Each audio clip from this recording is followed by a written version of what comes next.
আবার সেই গ্যাসের সমস্যাটা আমার একটা গ্যাস তো খুব জোর হলে 22 দিন হয়। তো লেবার টেবার আছে, তো রান্না বান্না করতে হয়, আবার সেই গ্যাসের সমস্যা।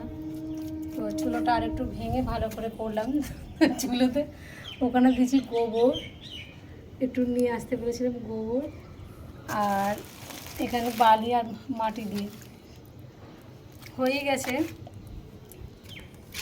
নেতা দেওয়া কাজ চলে যাবে, ধুপে দেখা আসছে, চলে যা রোদ।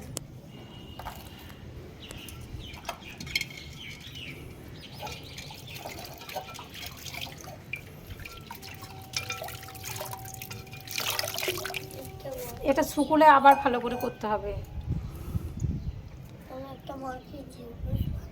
মাটির জিনিস বানাবে আর এখন আর রোদে আমার ভালো লাগছে না। চলো চলো বিকেলবেলা করে দেবো, যখন এটা আবার নেড়া দিতে আসবো তখন ভালো করে দেবো। হ্যাঁ, এখন রোদ বাবু।